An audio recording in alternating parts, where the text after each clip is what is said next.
All right. Hello, everyone, and welcome to Lunchalytics. So we are happy to be part of Startup Week in Edmonton this week. We moved our Lunchalytics meetup from normally the third Friday of the month to be here today with you. We are always happy to support Startup, both the location, because they've been great hosts for us for the last 5 years to do this meetup, and also because we started out as a startup. If you don't know our humble beginnings, we actually started out in Hub Mall at the university in a basement. You can ask any of our founders about that. So happy to be here this week. And we have two great speakers for you today. We have Michael Oldring from, we don't. Gregg Oldring from Zept and Michael Zouhri from PainWorth. And I'll let them both introduce themselves. But the theme overall is that they have definitely taken data and turned it into knowledge. And that's what they'll both be presenting on today.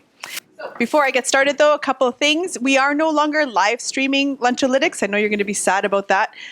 We had a lot of issues, I will say, just in terms of getting the quality in both Calgary and Edmonton locations. But we are still recording it, and we will be posting the videos 1 week after the meetup. So we'll have all of the archives for all of the meetups that we host, just not in a live format. And great, full house today. Is anyone here hiring? Not today. Oh, it's too bad. Because that's one of the best things about Lunchalytics is we actually connect up people who are looking for jobs and people who are looking for people. So maybe you are. Wow. And where do you work? I work at my own startup. Oh, cool. Just starting now. Okay. But I need somebody to Yeah. figure out website. I mean, that qualifies. Yeah, that definitely does qualify. If there are any CTOs or CTOs in waiting, you can come and meet her later. All right, so with that, I'm going to get started with Gregg. Gregg is going to be our first presenter, so I'll get that set up and I'll invite you to the stage. Thank you. Hello. My slides coming up here. Oh, and I need a little clicker doodad. These things always have about a 5% chance of working, so we'll see how it goes. You test it, and which way? Another funny thing of the user experience of these: which way will be forward and backwards? I'll find out in a minute. I think we'll find out when I click it. So that's my son and I. So my name is Gregg Oldring. I've been called a serial entrepreneur. I don't like that title, but I get called that. Oh, can we back it up a bit? It's going on its own. It's just become a Pecha talk. I'm going to talk really fast now. So anyways, so this is my fourth startup actually. So I've been doing startups since 1995. If you believe it, my first one was on the information superhighway. Back then, that's what we called it. And things have evolved quite a lot since. But this startup was called Zept, and we help international students to find the best school possible. And so what I'm going to talk about that, I'm going to give you some background of what Zept is, and then talk about some of the challenges of just that long cycle, because it's an annual event going to school. It's not like you sign up, it's not like buying a pair of shoes. You know, people buy shoes all the time. So we have really long cycles for learning. Now we'll see if this works. Maybe not. Checking. I'll click that. Or that. There we go. Okay. The blank slide is the right one. So who here is an international student or has been an international student? Who's got that experience? Oh, cool. Yes, there are some. I was not an international student. So who here then was not? Then put up your hand just so you feel like you participated. So I'm gonna. So the experience for an international student is kind of different. Like I just went to U of A. I grew up in Edmonton. I was, good enough grades to go to university. I went to U of A. But if you're an international student, you've got a world of choice. And so I just threw up this is like 18 by 18 grid of $150. That's how much it costs typically to apply to school. There are way more than this many schools to apply to if you are an international student. There are thousands of schools, in fact, but only a certain of them will accept you. And so just as a very simple level, to be able to, Sergey, do you want to do my? Yeah, okay. My beautiful assistant, Sergey. Well, he's also our chief data scientist, but he can push the button. And so, Sergey, if you would push the button, please. So this represents the schools that would actually accept you. So if you had just applied to 300 some odd schools, you'd be out a lot of money, is my my point here. And so it's just not feasible. So if you've got a lot of choice, most of the schools that you could actually go to as a student won't accept you. So not most, but the ones that you know anyways. And then there's a whole host of really great schools that would accept you that you've never heard of. And so how do you go about that process of figuring out what is a good school for you? What's a good fit? Does it have your program? All of these things. And so that's when Zept is born. So our mission with Zept is to help international students to find the best school possible. And what we've created is like a dating app to find a school. Next slide. And so just a little bit of background of this. So we've, I wonder, this might be the other deck in, anyway. This might be the original one, not the one I did before. Anyway, well, I'll improvise, it's okay. So we've had over 100,000 students use Zept to try and find a school right now, and we've had 30,000 of them were contacted by school recruiters, which is really cool. And the last one I don't care about. This comes from our pitch deck. So. And so this is kind of how it works. The student puts in their grades, what they want to study, where they went to high school is actually a really important data point for us because it tells us a bunch of things. And then we start showing schools one at a time, like a dating app. And so, you know, you don't swipe right, but you hit the little heart button, or you hit the X, which gives us some great feedback. We'll talk about that in a bit. And what's really cool then is when you like a school, then we tell the school that, hey, this kid with these grades from this country, this high school is interested in studying kinesiology at your university. Do you want to talk to her? And if they do, then they can start a conversation with you and chat. So next slide. So essentially what we've created is a recommender for those here who are probably in the know of that sort of thing. And so it's like a personalized ranking system because there's all these world rankings of universities, but this is like a personalized ranking for you, and we create that through machine learning. And so for a student, they have their own sort of criteria. This really doesn't show up very well, but you know, does it have my program? Could I get in? Is this a good return on investment for me? Will I like it? Will I complete it? Is it a quality education? There's a lot of different pieces of that we have to kind of make a bunch of decisions on which ones we're going to abstract and which we're going to start with. But you know, we've taken a probabilistic approach to it. So this is how it more or less works. You know, we've got, this is the old one, darn it. Anyways, I've changed these labels because it's not really correct. But anyway, so there's the students and all the features of the students, which then from those features we give that student a recommendation, a change prediction recommendation, a recommendation of a school based on, you know, their criteria, and so they have like a series of rankings. We're going to show them the schools one at a time, and then if they like that school, then that is the feedback that loops in. And this is where you say, wait a second, oh, the other deck is way better than this one. It's too bad. I had a nice emoji. I just have it on my computer, which is right. Whatever. That's fine. Or maybe it is whatever. That's fine. So, because the thing about it, liking a school is not enough. There's actually this. What was the phrase that we titled this one? So much better than timeline. It was the technical term more so. But anyways. Technical term is that using the device as a feedback is a little bit one to that. Yeah. Or maybe one additional feedback on something else. I mean, more that kind of relates to the success, potentially professional successes, rather than just like. So, Sergey, this was a good one here because I actually put this on here where the student completes their program. It's like, okay, is that the one? Is that our success? But Sergey actually likes more of a lifetime of happiness, which so the timeline for that of true success of how we can get feedback, that's a really long time from now. So here we go. Oh yeah, let's see how fast this will work. Oh, you have to verify it's you now. Let's go through your two-factor authentication. Doesn't matter. We don't even really need slides at the end of the day. Whatever.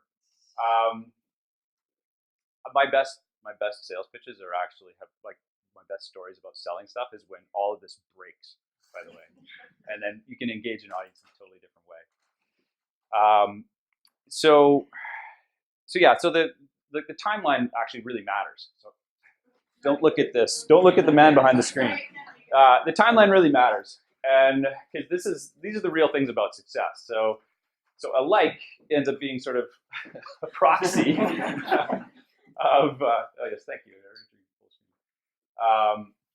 That's a proxy for success, but a lot of noisy data in there. And so as we chunk through this, so you like a school, then you're going to choose which ones you're going to actually apply to. If you actually apply to them, then you are offered acceptance by some of those schools, probably not all of them, unless you're like Sergey.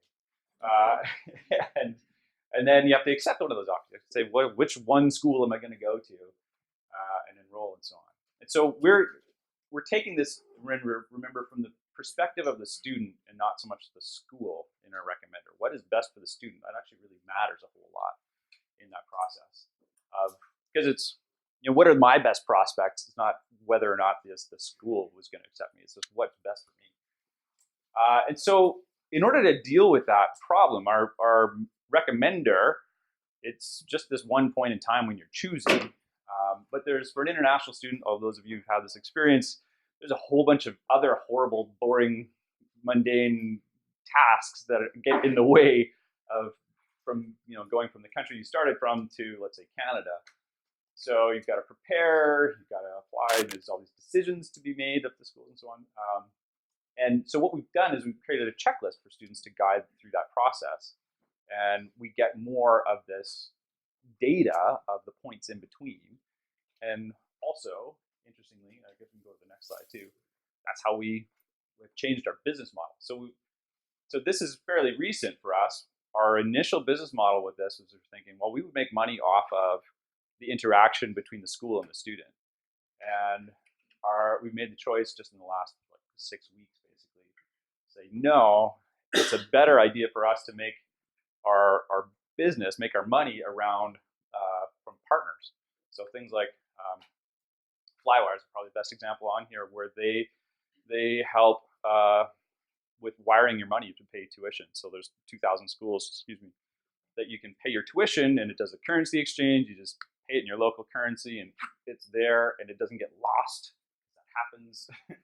People lose. Wire transfers are awful, and the schools often don't handle it very well either. So that's an opportunity for us to make a small commission from lots of different students, which is a really great thing for us. So our business model has shifted through this process around also our need for data along the way. So these two things kind of happen at the same time. So now that's our business model. Next slide, please. Oh, so that's more or less it. I wanted to power through it fast and questions. So this is like the complex slide we were going to show. And my thank you slide and my name on it's not there. No, that's it. That's the end. This is the early one I sent. So, question in the back. Sorry, you had one earlier slide where it showed you could basically connect to someone and ask a personal question. Yes. How did that part work? Oh, so let's back up to it. So.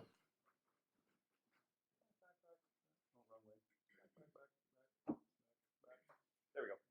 So after a student has liked a school, so this is actually an interesting question. So one of my previous businesses, we did email newsletters, and so permission marketing and no spam was a real big deal to me personally, but also for us as a group. And so creating a system that actually is functional in terms of messaging, you have to really be able to reduce the noise. And so if you follow this sort of permission chain of this, the student is giving permission to the school. At this point, when they like the school, that gives them permission to talk to me.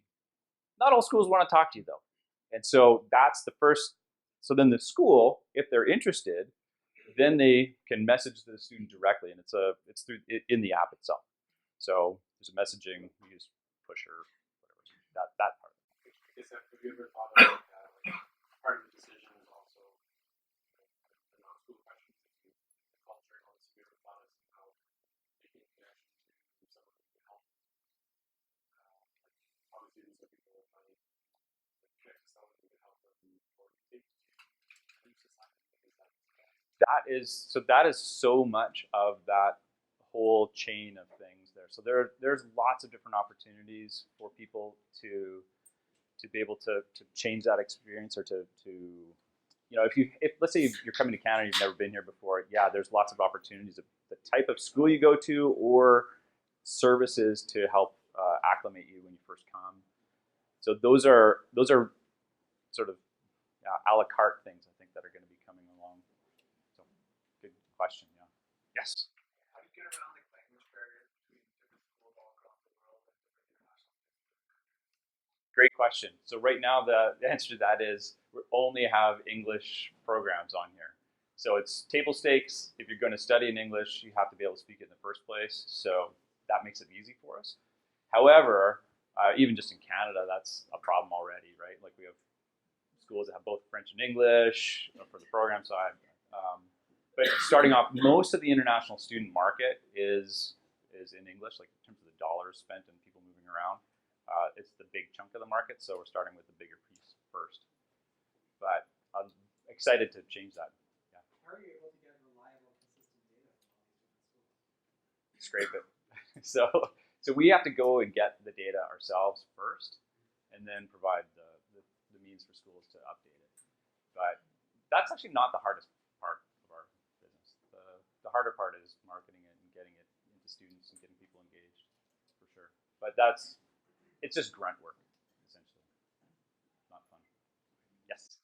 How many schools actually engaged with your app? Like how many schools include all the schools?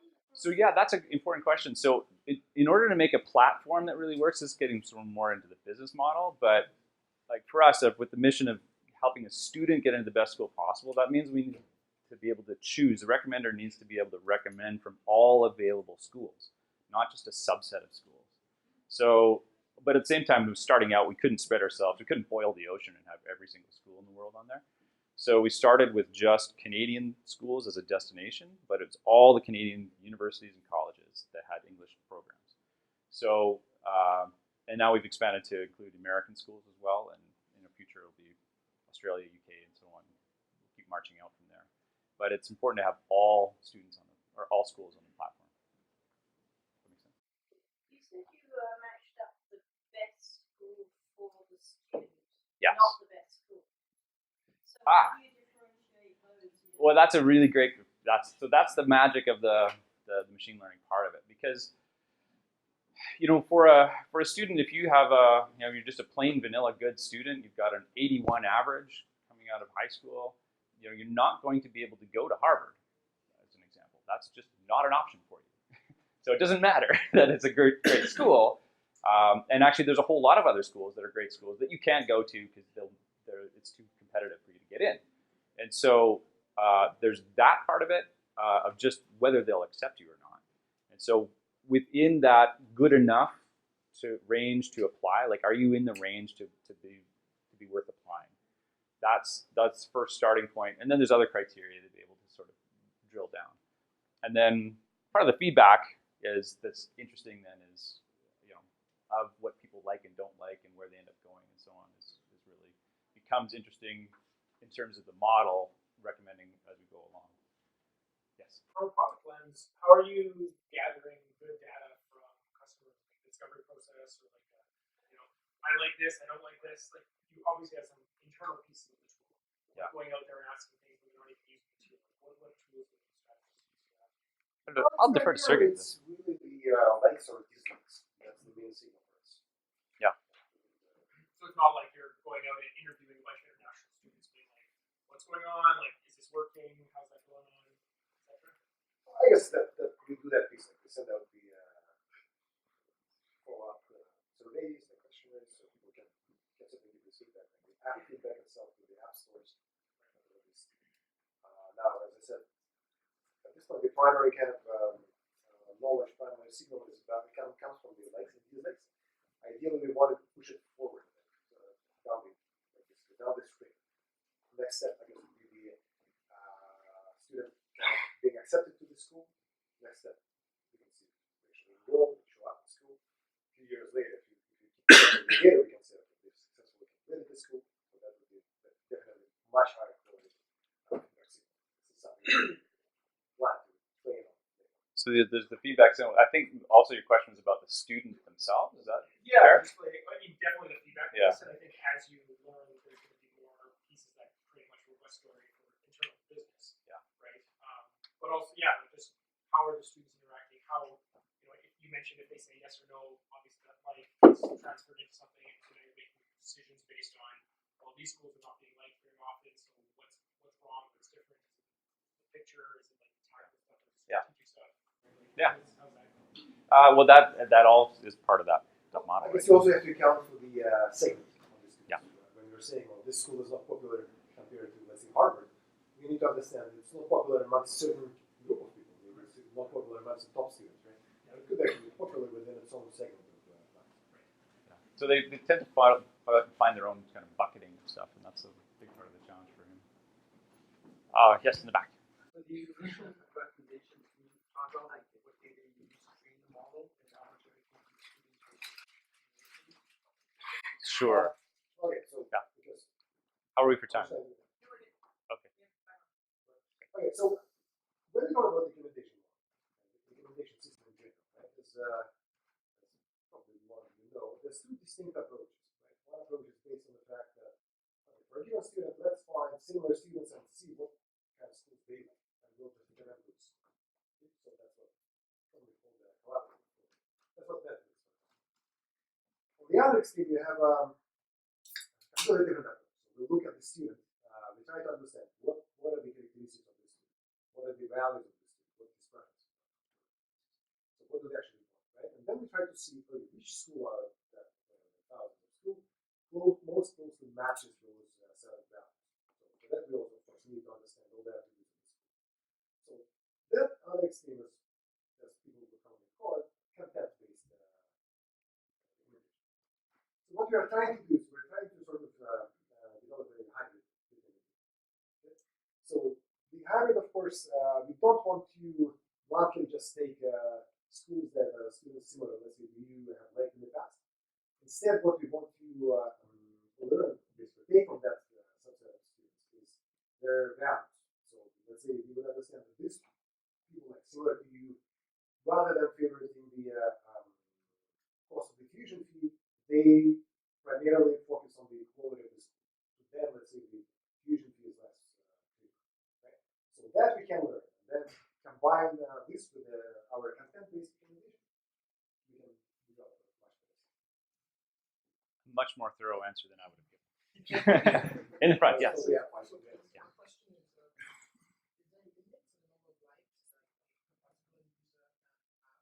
That's in flux at the moment. So I arbitrarily said at the beginning, because I watched a lot of videos of how people, because I'm too old to have used Tinder myself, but but so I watched a lot of videos of like how people game Tinder, and a lot of people just swipe right, swipe right, swipe right. And so we didn't want that. We wanted the heart to have some intent behind it, and so we limited it just to 5 to start off with. But there's some things we need to tweak around that. So Secondly, Yeah. so I mean, I'm like a five, right? Yeah. At what point do you get the feedback that this has ended its? I mean, at what point do you get the feedback that I'm okay with this school, or I'm decided not to proceed yet admission process? So we get the feedback. Oh yeah. So in previous model we didn't get that feedback at all, and now actually it's not even on here. So we have a short list of schools that get added after you like it. There's basically another tab there where the checklist comes into play, and that there's a task for applying to school on the checklist, and if you've done it, you check it off, and if you haven't, it's still there, kind of thing. We remind you to do it. So that's when we get that feedback now. Yeah. Are we? 2 more questions? Thank you. I think you're missing a big market, which is the UK market. And I think Belgium is taking a lot of UK students right now because they're aggressively poaching the UK students. And other parts of the EU are taking the UK students, and that would be unfortunate. And you're also missing other parts of the Commonwealth. Yeah. But New Zealand, Tasmania, I've got no idea what's going on in those 2 countries, but the whole Commonwealth seems to be ignored right now in your model. Well, the United States and the UK are both hint, sort of, because of their current politics, but just the actual lift of the number of international, basically the number of people lifted out of poverty in globally is what forms this market. The real demand for higher education is there.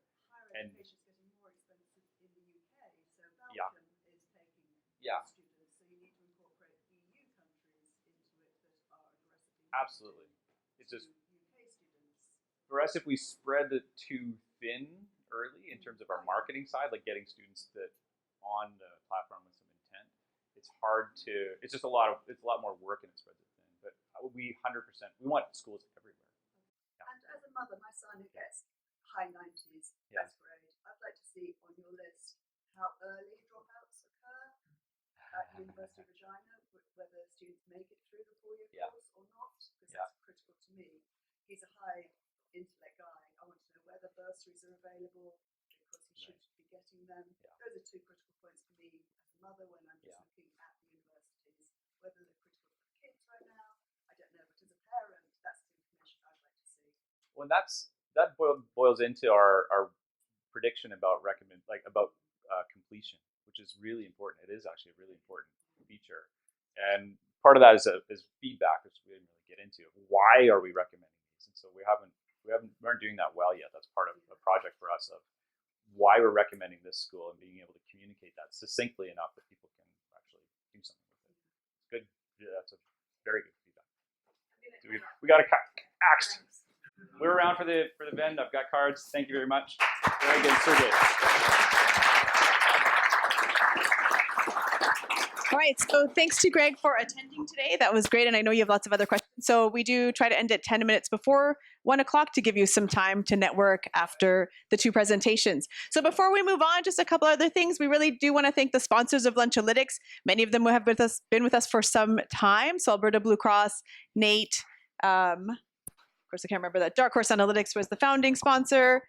And who are they? Nate, Dark Horse Analytics, Alberta Blue Cross, ATB, and Startup Edmonton as the location sponsor. So this is a team effort to do Lunchalytics. And so we're always grateful for the help that we get from everyone else. And so with that, I'm going to introduce then Michael. I'm not going to get the names wrong 2 times today. So if you want to come up and introduce yourself, and I'll get your presentation going.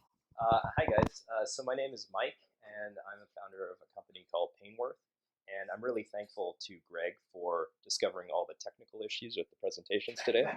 So, yeah, that's really helped me figure out what I might incur here. So I'm going to do a little bit of storytelling today with some analytics undertones. So how do I use this? Does the clicker work this time? That could be your clicker. Okay. There's a part where that's going to get complicated, but we'll deal with that when we get there. So, so my talk is about how I traded my lawyer for data science, and this is a true story. So, click. So again, my name is Mike. I'm a little bit of a serial entrepreneur, but other than that, I think I'm a pretty average person. I like going out to see movies. I like hanging out with my friends, going out to eat, things like that. Pretty average things. Click. But on January 12th, 2019, I was actually hit by a drunk driver. And I was hit by a drunk driver who fled the scene of the accident. Now, I'm sure I don't have to enunciate just how terrible that situation is. The good news for me is that we caught the guy. That's the good news. The bad news for me is that I spent 3 months in recovery, and it is not fun. This is not how you find your startup, by the way. This is bad behavior. Don't do this. So I did what I think most people do when they're in a situation like mine. I started looking for lawyers. I grew up with advertisements like this. They're everywhere. They're on the radio. They're on billboards. But that's just what you do. You go and you find a lawyer. Click. The legal services industry is broken. My experience trying to find a lawyer was so aggravating, frustrating. Honestly, there's not enough negative adjectives to describe just how the experience was for me. So some of the problems with the legal services industry is you can't get estimates to shop around. Lawyers are happy to tell you about your general 5 types of damages that you can claim, but nobody will tell you how much you can recover, how long it's going to take, any case-specific complications. In order to do that, they need to look at your case. In order to look at your case, they need you to sign a contract. Once you sign a contract, they own your case. There's no shopping around. They have expensive and deceptive pricing. They advertise it's 30%, no win, no fee. It's actually closer to 40% after sales tax, costs, and disbursements. And there's a lot of misaligned interests. This is probably the biggest flag. They will push you into a fast settlement because it's better for their own business economics than it is for you personally. So fast settlement versus maximum recovery. So I'm lucky because I actually have a friend who used to be a former litigator. So he saw what I was going through, and he actually took me down to the law library so I could learn how to use the law library and teach myself the litigation process. So that's what I did. Click, sorry. It's actually pretty simple. It seems overwhelming and complicated and scary, and to be honest, I felt that way initially. But it's all rules-based. If you have a little bit of evidence and you understand the rules, you just apply a couple decision trees, throw on some calculations at the end, put it into a template, and you have a settlement proposal. It's pretty straightforward. There are 5 categories for damages that most people fall under. It's pain and suffering, loss of housekeeping, loss of income, cost of care, and out-of-pocket expenses, which are sometimes called special expenses. The most difficult one, the most tricky one to assess is pain and suffering. And the way that lawyers do pain and suffering right now is by looking up case law. So in Canada, everything is based on case law. So what lawyers will do is they'll lick their thumb, stick it in the air, read 2 or 3 cherry-picked case law files, and use that to estimate the range that you should be in. So they'll find 2 or 3 cases where someone had similar-ish injuries to yours. They'll see what they were awarded for pain and suffering, and they'll use that to estimate. Now, I thought that was stupid. Like, honestly, you're going to cherry-pick 3 cases? No wonder things take years to resolve. You cherry-pick high, defense cherry-picks low, you spend years fighting about it, and you, the plaintiff, are stuck in the middle waiting. So I thought I could do better. So the first thing that I did as a technologist and a person who's worked in data science, I realized that, okay, all I need is really, really clean structured data. So that's what I did. I went and I grabbed all of the data and I did the laborious effort of actually structuring it. So I found exactly what was awarded, when it was awarded, how much, and I adjusted everything for inflation. This is actually a huge challenge to do because case law is reams of text. It's an NLP patrol. So this is a nice distribution. So once you actually get all the data, you can apply statistical models. So I was like, I can build a system that can read thousands of case law data and tell you exactly for these types of injuries, exactly what you should be awarded within the range. This is a distribution of all types of injuries across Canada. So this is really, really nice. At least if you're into data science, this is pretty cool. So this is, I don't know if we can click this and do this. Let's see. So this is actually the proof of concept that I built for myself. The intention when I was doing this was not for anyone else. I was just solving my own problem. So I built something called a quantum lookup for myself. Link was not shared. And then the way that it works is, so if we type in, let's say, injury year 2018, we do province British Columbia, and we'll do ankle and brain injury. So yeah, and then we just type in brain and look up. I need to demo something. So what it would do is it would read all of the case law, and it would say, after adjusting for inflation, we see that there are 37 cases where people have had exactly those 2 injuries, and some of them were in 2007, some of them are 2010, some of them are 2014. If you adjust it all up for inflation into 2019 dollars, the award amount is roughly $129,309. And then I did some other things that I thought were interesting too. I found the range, so the lowest, the highest. I also wanted to see males versus females. there is some interesting stuff about males versus females in award data. So this would kind of help me figure out what to package up. But of course, you want evidence. So I always want to show my work, especially if you're building a settlement proposal. But I hate reading. Like, I don't want to read reams of case law. It is boring and it is long. So I solved that too. So if I wanted to actually read it, I could click that link and it would take me to the actual case law and I could read all that text. But the really important stuff is all this other stuff here. So I know, for example, this case happened in British Columbia, in Vernon, BC, motor vehicle accident. The guy was 47 years old, unmarried, and he was awarded 170 for pain and suffering. In today's dollars, that's equal to 195. And what kind of injuries did he have? Well, here's a list of all of the injuries that he was suffering from. So this really simply helps me sort through all of the cases and pick all of the ones that just apply for myself. So I thought this was really cool. So we'll click to the next slide. So I did that for myself. I didn't know the internet was going to work today, so I did screen grabs of the same thing I just showed you guys. So we'll click through. After I did that, I wasn't feeling super confident. Like, can I represent my own case? Like, you know, years of culture and conditioning saying you need a lawyer. So I went back to my lawyer. I said, listen, guys, here's what I'm thinking. 10%, you guys can be the face of my case, and it's already done. Here's the settlement proposal. And they kind of looked at it and they were like, oh my God, like, how did you get this all together? Like, what? And I said, obviously, I just built a tool. Like, isn't that what everyone does? It's the most obvious thing. Apparently not. So the lawyer kind of looked at me and was like, wow, this is amazing. So here's what we are thinking.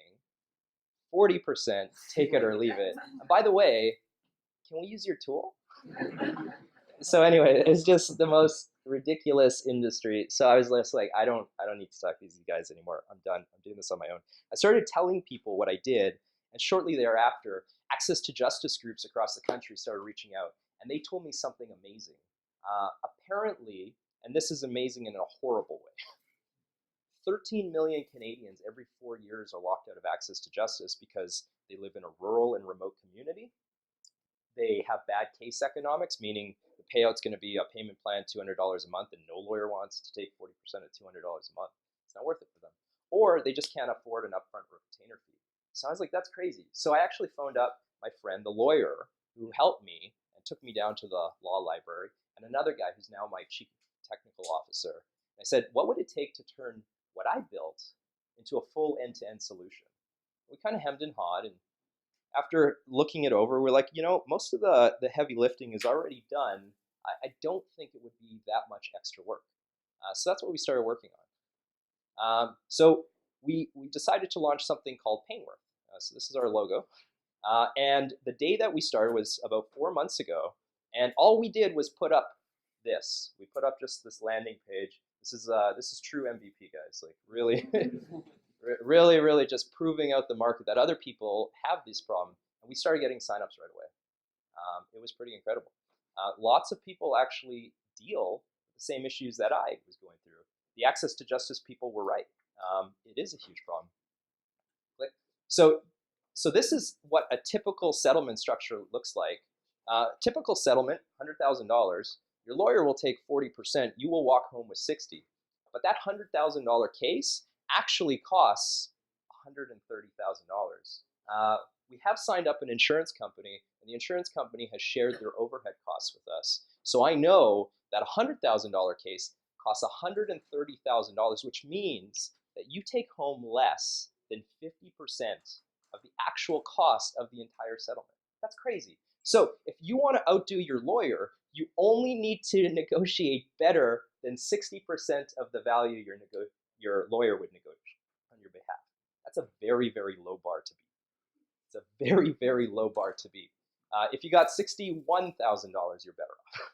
And it's faster too and more transparent.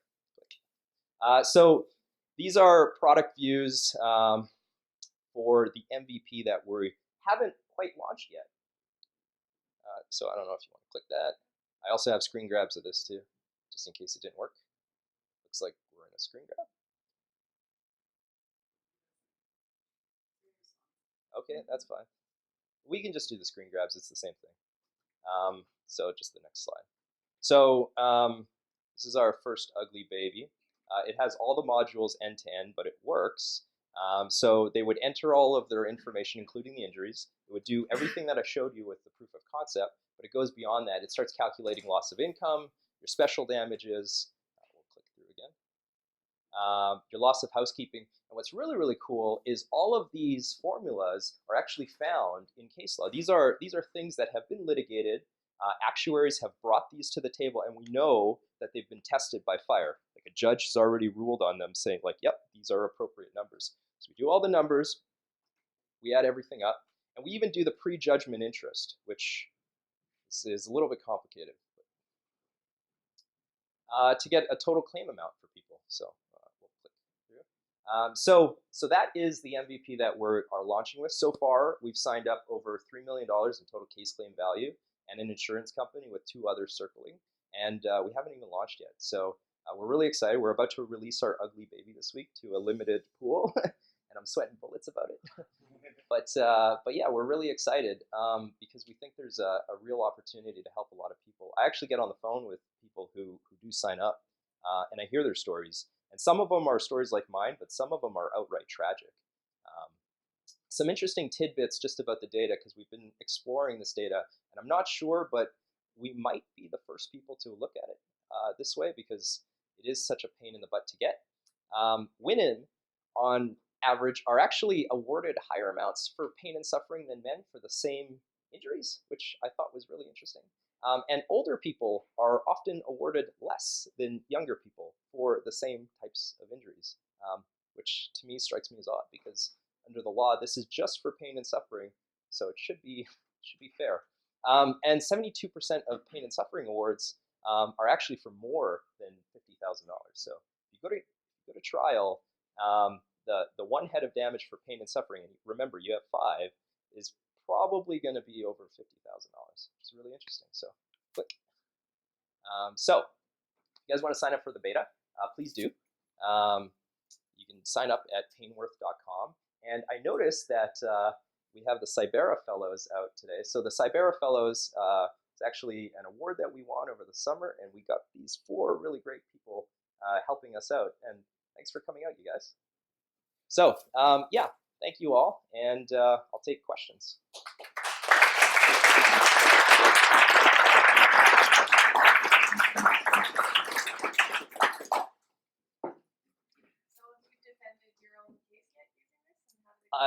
Yes, so I don't have to go to trial. 99.9993% of cases don't go to trial.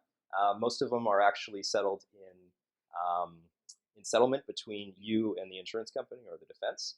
It's only like 12 cases a year in Alberta actually end up at trial. So we're still in negotiation, but it's going well. Back. So do you feel, from a competitive lens, do you feel like other parties, like potentially even counterparties, utilizing a similar concept of a tool to like potentially counter-negotiate against people who are using the tool that you have? I think so, but I also think that that's fair. I actually believe in breaking down informational asymmetry. I think if we just put all the information and all the facts on the table, everyone can get ahead. And I think the reason that you saw the $130 to only $60,000 spread is because of these informational asymmetry barriers that we put up. I know a thing, you don't know a thing, pay me, right? So, yeah, no, I think yes, that will happen, but I think it should happen. I have 2 quick questions. Number 1, do you find it ironic that the data that feeds into your model is the same data that they cherry pick to get those results in the first place? So no, because when they cherry pick it, they're literally only reading 3. My model's reading all the cases. So what I mean is like when they got that settlement where they only looked at the 3, that's feeding into your model, right? No, so my model is not based off of settlement data. My model is based off of trial data. So trial data is the gold standard. It's what the highest court in the land has said this is what it's worth. You can negotiate any value for your own claim. You could have $1 million claim, and if you're willing to accept $1,000, then it's $1,000. There are market forces at play. But knowing at least what the highest court deems it's worth gives you informational value where you can negotiate competently. So you know your benchmarks. And then my other second question was, I noticed from a lot of your screenshots you're using spreadsheets. What other tools did you use to actually build the model behind it? So I screen grabbed spreadsheets because that's much easier than screen grabbing code and showing you all that. So everything is in a database.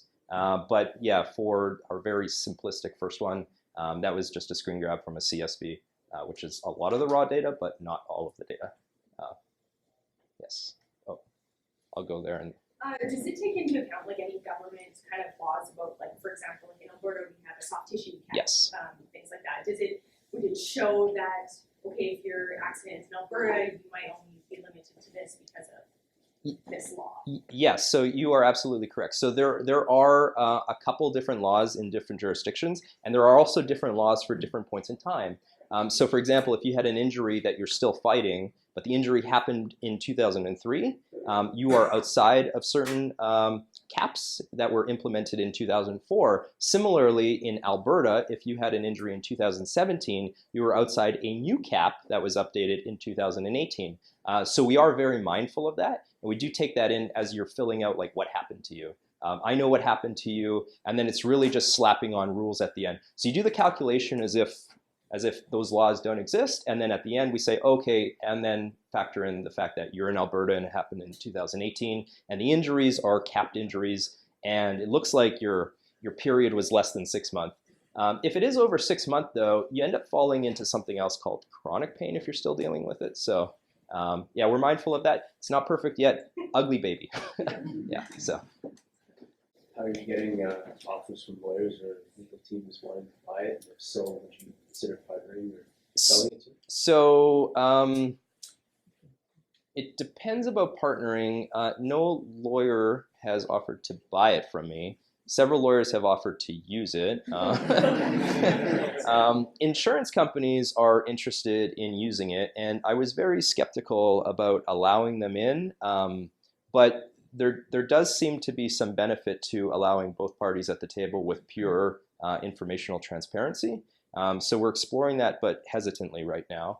And then I have had offers on the private side, just like on a personal side, but those aren't people who are from law firms.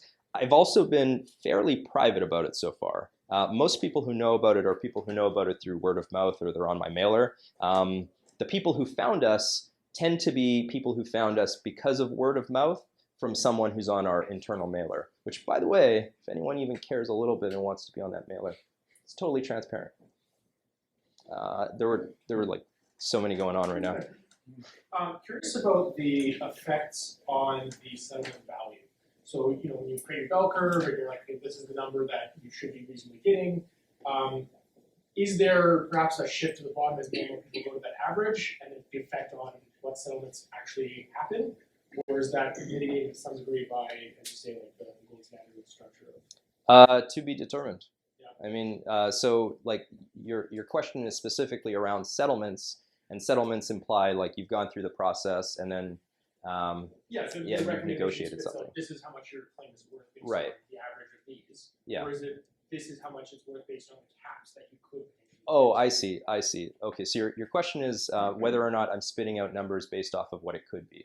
Yes, so I'm spitting out numbers based off of what the golden rules are under. If you had been tried in front of a judge, what range is the judge likely to put you in? And that is the golden benchmark. So now that you know that, you can negotiate with that. So that's where it's based off of.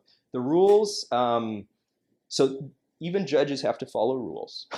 So the rules come after the fact, like the caps that the other person was asking about. So yeah, you might find a number that's here, but all the other data suggests that you're actually within a cap. So we would cut you off there, and we would explain why.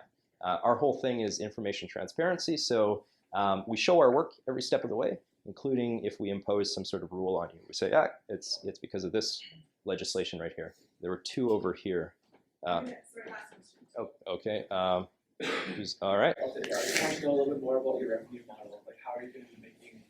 Are you charging the client for a percentage or something like that? Yeah. So there are a couple different options for the revenue model, and we're going to let market forces decide which one actually works. The truth of the matter is, I don't know.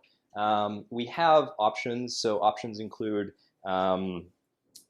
So interesting. Referrals don't quite work that way in legal and medical. So there's like workarounds that you have to do. But so that's kind of an option. There's also an option where people pay for upfront service. There's options where maybe we take you to the finish line for a commission structure. There's also options where we price to the insurance company to make it free for you, and then also options on the other side of the table with the insurance company where we price them for the cost savings in terms of their own legal overhead. Interestingly enough, insurance companies have quite a heavy legal bill and they want to reduce it. So, yeah. All right, so thank you, Michael, for that presentation. That was great.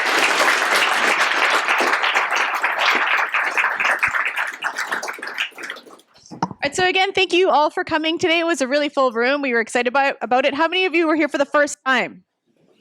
All right, so the third Wednesday of every month we run Lunchalytics, and we have topics like this across a variety of industries and across a variety of processes. So hopefully we'll see you again. If you're looking for the video, it'll be on the website a week from now, and then the speakers will both be here for the next 10 minutes.